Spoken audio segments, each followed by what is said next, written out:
Raising kids is hard. It's certainly not a task for the faint of heart.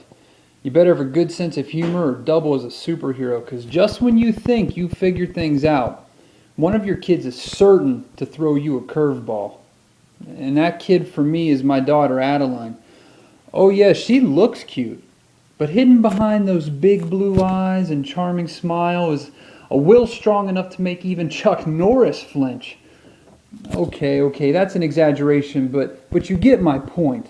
Your kid's got nothing on mine, especially when it came to her pacifier, or as we call them in my home, binkies. You see, binkies, they're like crack. Once you start, it's impossible to stop without an intervention. Which of course begs the question, why would you give a child a binky at all? Well, because they cry. And crying must be stopped at all cost. And what's the alternative? A thumb?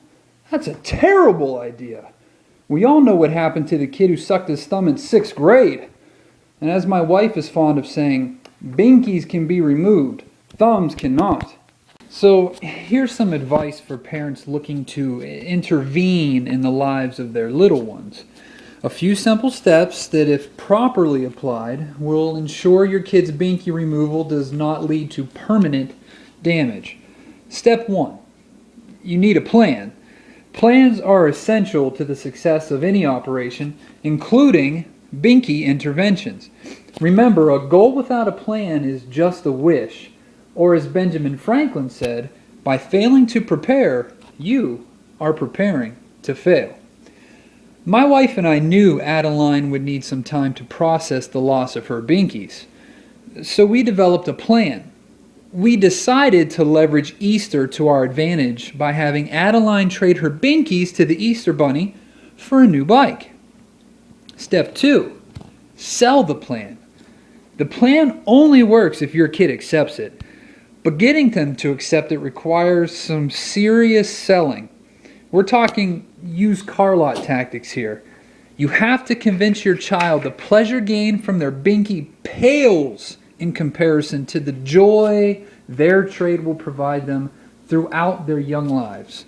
We knew Adeline wanted a new bike because she and her brother always fought over his.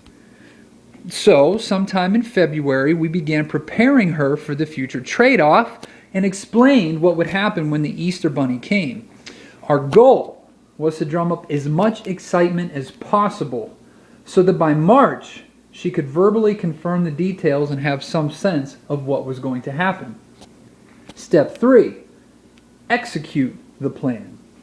When the day comes, make it a really big deal. Begin reinforcing your child's decision from the moment they wake up. Remind them of the excitement their trade will bring. And whatever you do, don't make the mistake of saying it's sad to see them give up their binkies. Children are master manipulators. They will use this to their advantage and eat you alive. Just remember what's at stake.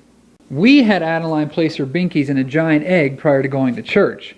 And then while there, a family member brought her bike and Easter basket to our house so it would be there upon her return. Mission accomplished.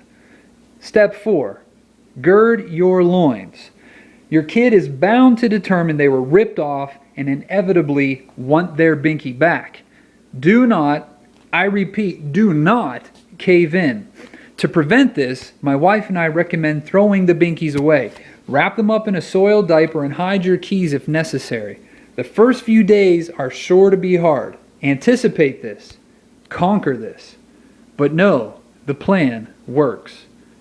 Adeline's first night without the binky was rough, but she made it through and has been binky sober for 15 days now.